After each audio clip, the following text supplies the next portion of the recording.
Magandang araw mga kababayan, isang nakakagulat na balitang lumabas ngayong araw kung saan iniulat na isang whistleblower ang pinatumba umano ni Pangulong Kuting Jr. at ng kanyang may bahay na si Lizata Rasmas. Ayon sa mga insider, ang whistleblower ay isang dating mataas na opisyal ng gobyerno na tumutulong upang ilantad ang mga malalaking kalokohan at katiwalian na isinasangkot ang mga Marcos sa mga proyekto ng Estado. Sa kabila ng kanyang pagiging tapat sa pagkakaroon ng mga matibay na ebidensya, hindi inaasahan ng marami na ang whistleblower ay tinarget ng mga Marcos upang mapatahimik. Ang mga ulat na nakuha ng ating mga reporter ay nagpapakita ng isang masalimuot na operasyon ng mga diktador upang patahimikin ang whistleblower, at ayon sa ilang mga source, ginagamit nila ang kanilang impluwensya at mga yaman upang mangyari ito. Inaasahan ng mga otoridad na magdudulot ito ng malalaking pagsisiyasat at higit pang mga isyu na tiyak na magpapalakas sa mga aligasyon ng mga maling gawain sa gobyerno. Ayon sa mga eksperto, ang mga aksyong ito ay isang malupit na hakbang upang itago ang mga hindi pagkakaunawaan at kasiraan sa mga proyekto ng administrasyon. Habang patuloy ang investigasyon, umaasa ang publiko na matutugunan ang mga isyong ito ng tama at makatarungan. Marami ang naniniwala na ang pagkakasabog ng whistleblower ay magbibigay daan sa mas malalim na pagsusuri sa mga kasalukuyang isyu ng katiwalian, at sa huli, magiging pagkakataon ito upang mapanagot ang mga may sala. Panatilihin nating tapat ang mga mata at tainga ng mga mamamayan para sa mga susunod na update kaugnay ng insidenteng ito. At yan nga ang balitang ating pakakatutukan. Ngunit bagong lahat, siguraduhin mag-subscribe at ihit ang notification bell para sa patuloy na pagtutok sa mga silap ng bagong balita sa tunay na boses ng masa.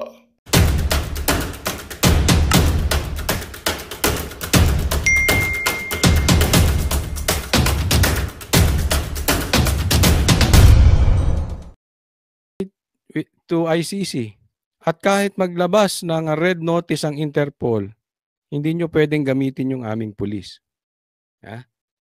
Same scenario, nagamit ang naduwag sila, aminin, pero nagpagamit sa ICC. Ganyan po katindi ang gobyerno ni Marcos. Next topic po tayo. Itong next topic natin, ito maganda to. Pulis patatahimikin. Ano ang tinatago ni BBM? Bakit kailangan patahimikin? Sige. Inireklamo ng inciting to sedition ang isang pulis na nag-vlog tungkol sa kanyang hinaing sa PNP habang naka-uniforme. Eksklusibong nakausap po ng GMA Integrated News ang pulis na nagsabing na-trigger siya sa pagkakaaresto kay dating Pangulong Rodrigo Duterte. Nakatutok si Marisol Abdurrahman.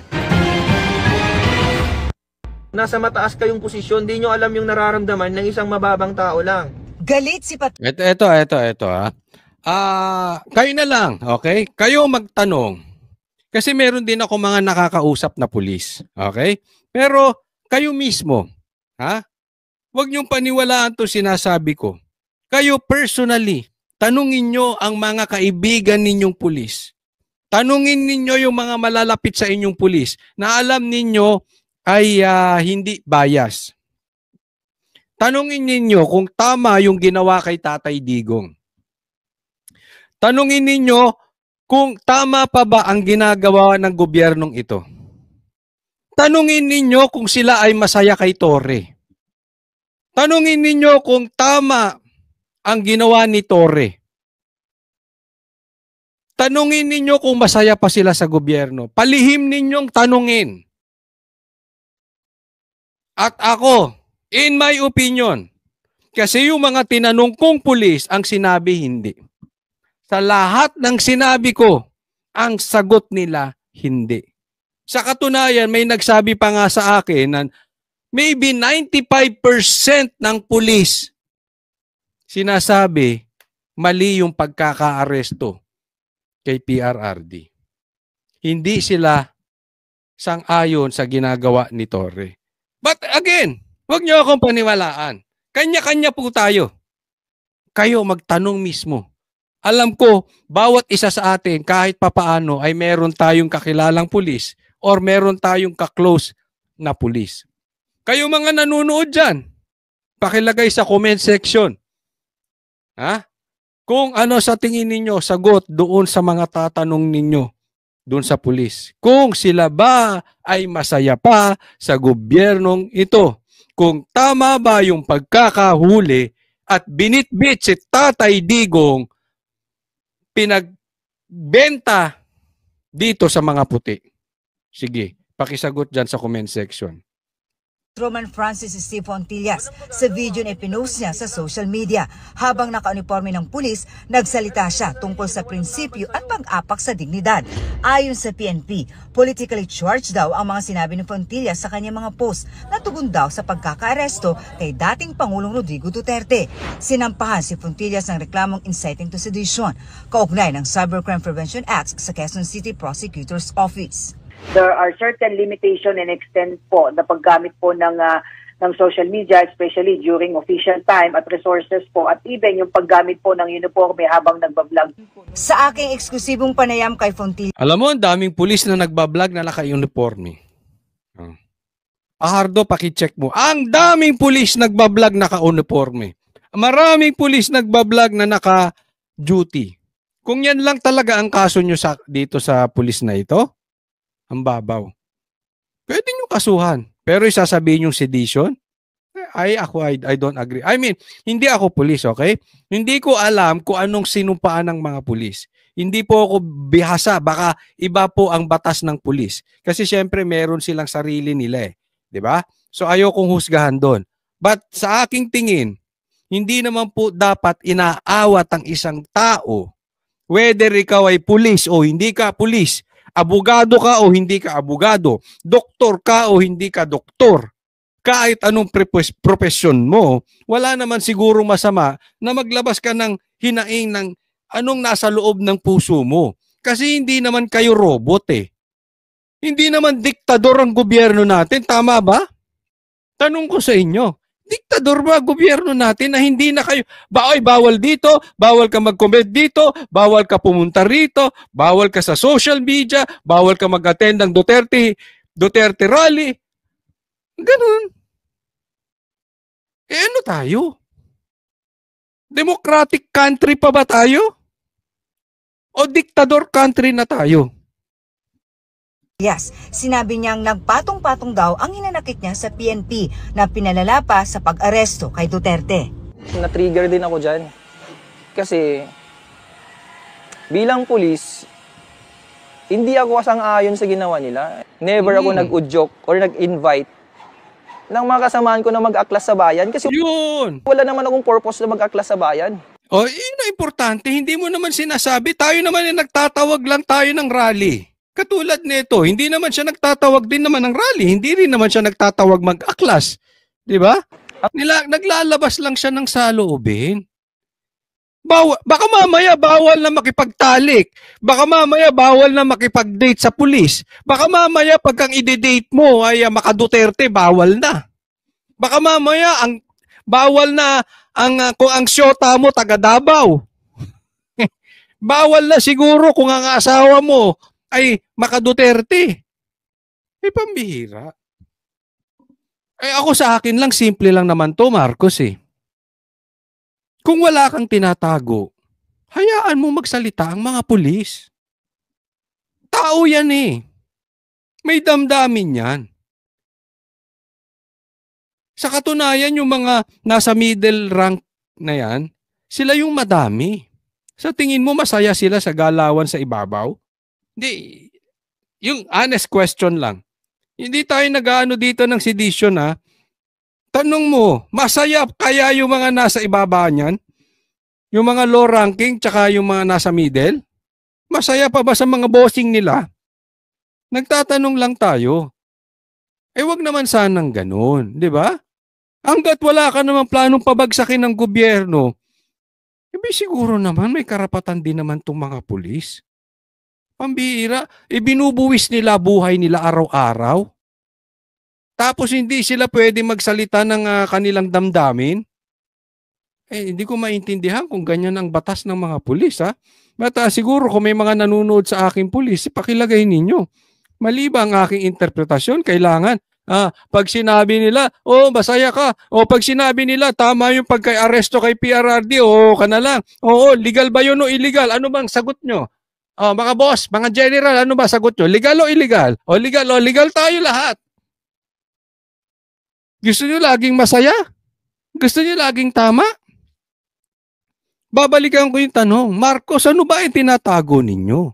Kasi alam nyo, kung masasaya, yung mga nasa baba at saka yung nasa middle, wala kayong dapat katakutan kahit sila ay maglabas ng kanilang hinaing. Hindi naman kayo pinapatalsik, hindi naman nagkukudeta. Naglalabas lang na kanilang saloobin ang kanilang damdamin.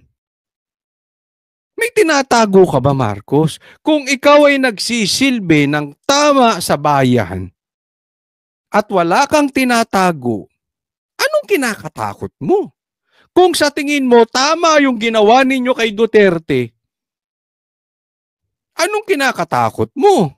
Kung sa tingin ninyo ay wala kayong secret deal ng ICC, wala kayong tinatago, anong kinakatakot ninyo?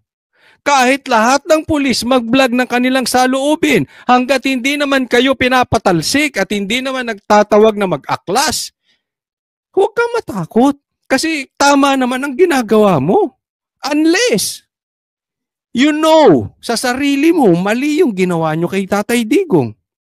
Talagang kakabahan ka ron. Mapapraning ka ron. Baka mamaya nagbu-multivitamins kayo, nasobrahan kayo sa multivitamins, lalo kayo mapapraning. Hindi ba? Bawas-bawasan nyo yung coke. Ay, totoo yan, nakakapraning ang coke ha. Pag sobra ka sa kape, nakakapraning din yun. Ako mahilig kasi ako sa kape. Magpapalpitate ka dyan. Kaya kung ikaw ay baka nasosobra ka sa multivitamins o sa Coca-Cola or sa kape, Marcos, bawas-bawasan mo. Nang hindi ka napapraning kasi parang praning ka dito. Para kang praning. Sa totoo lang. Ayusin mo yung pakikisama mo sa mga pulis at siguraduhin mong naaayon sa batas ang galawan mo, hindi lang dahil sinusunod ka ng mga general. Kung maayos ka, wala kang dapat ikatakot. Ang purpose ng vlog ko lang is to express my principles and hinaing. Masama ba yun? Sige nga yung mga nanonood nito. Masama ba yun? Pakisagot. Masama ba yung vlog nitong pulis na ito? Na sa tingin niya illegal yung pagka-aresto kay kung talaga namang sa tingin niya illegal, anong gagawin? Patayin niyo yung pulis? Idemanda niyo yung pulis? Tanggalin niyo yung pulis? Ikulong niyo yung pulis? Para sabihin legal? May mauubos ang pulis natin kung ganyan. Sa organization, sabi ni Fontillas, handa siyang harapin ang lahat ng reklamong isasampa laban sa kanya. Inirekomenda na raw ng QCPD sa Regional Director ng NCRPO na isailalim sa restrictive custody ang nasabing pulis. Idiniin ni PNP Chief Romel Marbil, hindi nila papayagang mabawasan ang pagtitiwala ng... Ako, nagtatanong lang naman. Wala akong masamang ibig sabihin. Sa tingin ninyo, yung mga mabababong rango dito kay Marbil, yung mga hindi general, natutuwa pa kaya sa pamamalakad nitong sila Marbil? Tanong lang. I'm just really curious. Kasi ang tao, organic eh. Halimbawa si Tatay Digong. Pag gusto talaga ng taong bayan si Tatay Digong, meron mang tumiligsa sa kanilang kaunti, lalabas yung damdamin ng taong bayan para kay Tatay Digong. Hindi mo kailangan pilitin. Halimbawa, parang kay Marcos, kung gusto talaga ng taong bayan si Marcos, hindi mo kailangan bigyan ng ayuda taong bayan. Hindi mo kailangan pagbawalan ng taong bayan. Kung mahal ka niyan, mahal ka niyan. Pero ako naniniwala kay Baste, hindi mahal ng Pilipino si Marcos. Kaya nga, tatanungin ko rin, sa tingin ninyo to si Marbil, mahal ng ibang pulis? Hindi yung mga generals yung mga nasa Lalo si Torre. Ano sa tingin ninyo? Nagtatanong lang po.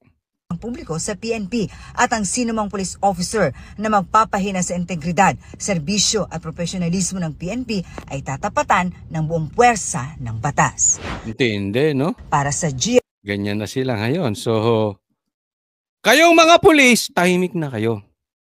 Pag sinabi ni Toring talon, talon. Pag sinabi ni Marbil, luhod, luhod. Pag sinabing tahimik, shh, parang bata, shh, kayong mga noisy, quiet. Magagalit si BBM. Pag sinabi ni Toring ganun, shh, kakalad ka rin ko kayo pag kayo maingay. Yari na kayo. O, tahimik ka mga pulis. Ganon ang gustong palabasin. Tama o tamang-tama? Mali po ba? Nagtatanong lang. Ha? Pero bigyan po natin ng marangal na pakikitungo sa mga pulis. Ako naniniwala ako hindi kasalanan ng mga pulis. Kung meron mang kapalpakan na gagawa si Marbil o si Torre, I really still believe 90% ng mga pulis napapasunod lang sa mali pero matitino ang isip niyan. At alam nila ang tunay na nangyayari sa bansang Pilipinas. Huwag po tayong mawawalan ng pag-asa. Next topic po tayo. Ito, pag-usapan natin. Solicitor General, hindi magre-resign. Si BBM dapat ang umalis. Pinaubayan na raw ni Solicitor General Menardo Guevara kay Pangulong Bongbong Marcos kung dapat pa ba siyang manatili sa pwesto. Kasunod yan ang pagtanggi ni Guevara na depensahan ang posisyon ng gobyerno sa pag-aresto kay Duterte. Nasa frontline na balitang yan si Maricel Halili. Si Solicitor General Menardo Guevara raw mismo ang dapat tumimbang kung nararapat pa ba siyang manatili sa Office of the Solicitor General. Ito ang sinabi ni Palace Press Officer Undersecretary Claire Castro nang tanungin kung papalitan ba sa pwesto si Guevara. Matapos magpadala ng manifestation ng OSG sa Korte Suprema kung saan tumanggi si Guevara na maging abogado o bahagi ng pagdinig tungkol sa consolidated petition na habeas corpus na Ito yan ha. Ito po ang usapin dyan. Tumanggi po ang Solicitor General na ipagtanggol sa panig nila ang gobyerno patungkol dito sa habeas corpus. Okay? Subukan po nating ipaliwanag yung habeas corpus doon sa maiintindihan po ng ordinaryong Pilipino. Ito po yung kalayaan o legality na ikaw ay dapat ay merong kang kalayaan at ikaw ay hindi dapat nakakulong. Hindi ka dapat inaresto. Okay? So, kine-question dito na mali ang pagkuha o pagkaka-aresto kay Tatay Digong. At dapat ito po ay sasagutin ng Solicitor General. Pero tumanggi siya dahil para sa kanya naniniwala siya na walang jurisdiction ang ICC sa bansa natin. So I therefore conclude na ibig niyang sabihin ay walang or illegal ang pagkaka-aresto kay Tatay Digong. So hindi siya magre-resign. Pero anong sasabihin ng Malacanang patungkol dito dahil siya po ay tumanggi ipagtanggol yung illegal. Okay, yun po yun. Ini na Mayor Baste, Congressman Pulong at Kitty Duterte. Kaugnayan ang umano'y illegal na pag-aresto sa kanilang amang si dating Pangulong Rodrigo Duterte. Si Guevara ay naging kalihim ng Department of Justice sa ilalim ng Duterte administration. Sabi ngayon ng Malacanang. Siguro po mas maganda po kung mismo si Solgen ang mag-assess sa sarili niya. Kung siya pa po ba ay nararapat na tumayo bilang Solicitor General? Mali. Sabi niya kasi dapat na ba daw mag-resign si Solicitor General. Okay? Si SG Guevara. Okay? Ang sabi ni Claire, dapat siya na ang i-assess niya yung kanyang sarili kung kailangan na niyang mag-resign. Ang ibig sabihin lang nito, no? Hindi na nagagawa ni SG yung kanyang trabaho dahil hindi nga niya pinagtanggol eh.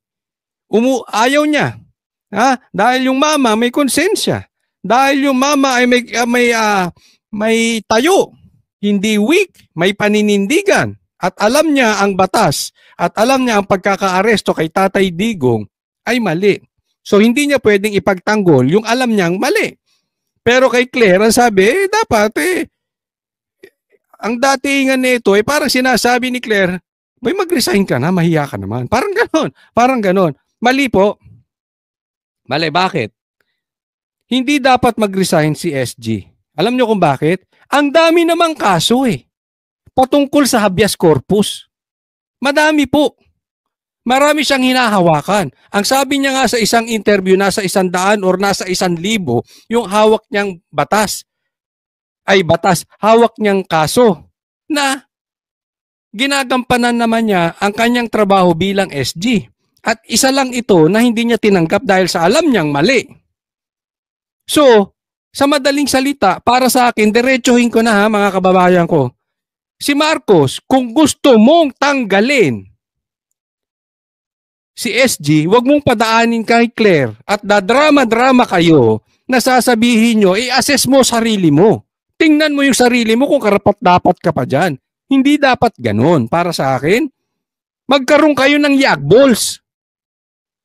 Kung halimbawa, kung ayaw nyo sa kanya, sabihin nyo, tinatanggal ko siya.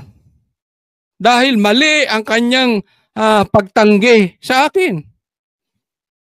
Dapat ganun. Nung pinahuli nyo si Tatay Digong, hindi nyo dapat dinideny sa taong bayan. Dapat meron kayong yagbol. Sinasabi ninyo, kami ay nakikooperate sa ICC, binawi ko yung sinabi ko, kinain ko yung suka ko,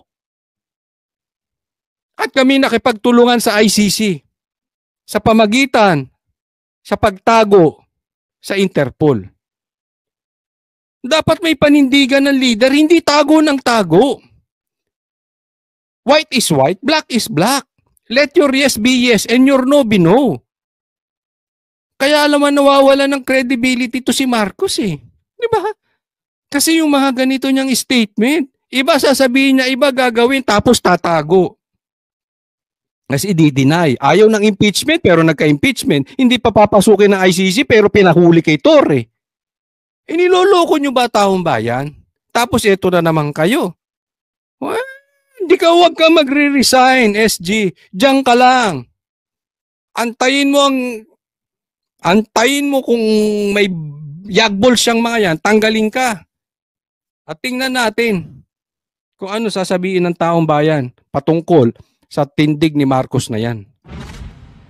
Sa manifestation, nakasaad na baka hindi maging epektibo ang OSG na maging kinatawan ng gobyerno sa kaso. Lalo't naniniwala raw ang tanggapan na walang jurisdiksyon ng ICC sa Pilipinas at gumagana ang judicial system sa bansa. Ito, nakita niyo yung paninindigan? Hindi niya maipagtatanggol kasi alam niya walang jurisdiction ng ICC dito. Una. Pangalawa ay gumagana ang justice system natin. So, again, wala silang jurisdiction sa Pilipinas. First, dahil hindi na tayo member. Pangalawa, gumagana ang jurisdiction natin. So, paano ko ipagtatanggol? Tingnan ninyo. Itong abogado na ito, na vlogger, alam mo kung bakit ko dinidi ng vlogger? Hindi sa iniinsulto ko siya bilang vlogger na abogado. Pero kasi parang medyo minsan ang abogadong vlogger medyo nakakapagtaka lang din. Medyo. Anyway, etong vlogger na to, etong abogado na ito, kaya ako din dinidiin dahil pagka-vlogger ka, aside natin yung abogado kasi yan ay abogado ay patungkol sa batas. Pero sa vlogger, dapat yung ano ka dyan yung pulso ng bayan, especially political vlogger ka, dapat nararamdaman mo na yung pulso ng bayan. Alam mo, kahit abogado ka man or hindi, pero vlogger ka, alam mo na sa sarili mo kung ito ay political in nature. Dapat, maraming ang mainstream media bayaran na. Dapat, kung ikaw ay vlogger or may pusong vlogger, or ikaw ay vlogger talaga, kahit abogado ka pa, dapat naiintindihan mo na nakikipagtulungan ka na yung totoong pangyayari sa bansa ay inilalabas mo. Ang nangyari sa'yo para kang trapo. Kumbaga yung mga politikong kumakain sa baso, umiinom sa plato, nagkakamay, nagpupunta kunwari sa palengke, trapo eh. Hindi na nila naiintindihan ano ba talaga ang kailangan ng Pilipino. Puro kaplastikan. Ang vlogger naiintindihan eh. Kasi tayo yung nasa baba. Tayo po ay hindi nakatago sa opisina sa palasyo. Nasa ground tayo, nararamdaman natin yung nasa ilalim. Bakit nawala yung puso mo, Claire, sa katotohanan dito sa talagang nangyayari sa ilalim? Tingnan nyo sagot ni Claire. Pero ayon kay Castro, hindi naman yan salungat sa posisyon ng Malacanang. Never did Solgen mention that he is against the cooperation of the government with the Interpol. Yo, tingnan nyo. Hindi naman daw sinabi ni SG Guevara na kinu-question yung pag-cooperate ng gobyerno sa Interpol. Hala, abogado ba to? Kinwestiyon na nga ni SG yung jurisdiction ng ICC. Kinwestiyon na ni SG na gumagana ang justice system natin. Anong sinasabi nitong si Claire? Interpol. Bakit? Kasi yung Interpol, ang difference nun ay yung ICC is parang korte. Okay, sa Pilipinas parang Supreme Court. Yung SG ay yung Interpol ay parang police. So, hindi naman daw kinwestiyon ni SG yun. Hindi po, mali. Yun na nga po ibig niyang sabihin eh. Kaya lang naman, nag-issue yung police ng warrant of, yung Interpol ng red notice. Yung red notice is parang warrant of arrest sa atin dito. Dahil merong warrant of arrest ang ICC. Parang, paano ba nag-i-issue ng warrant of arrest ang pulis dito sa Pilipinas? Dahil galing din sa korte. Naiintindihan nyo po? So nililigaw tayo nito. Si Claire, mana sa amo niya. Ba't ano sabi ng amo niya? Yung pinirmahan ko ay walang blanco. Naalala niyo yung issue patungkol sa blank items? Yan sa blank space na yan? Hindi naman yun ang sinasabi ni Tatay Digong eh. Ang sinasabi ni Tatay Digong, blanco yun. Ang pinanggalingan nun, blanco sa vice cam. Nung pinasa sa'yo, pinilapan na lang nila. Pero hindi yun yung napag-usapan. Blanco yun nung una. Nung pinirmahan niya, totoong walang blanco. Pero ibig sabihin, galing yun sa blanco. Sa madaling salita, galing sa illegal. Pinirmahan ni Bongbong. Naintindihan nyo? Ganon niligaw ni Marcos yung issue na yun. Hindi! Hindi totoo yung sinasabi ni Tatay Digong. Yung pinirmahan ko may hindi blanco. Tanga! Tanga lang ang mag-iisip at maniniwala doon. Galing nga sa blanco.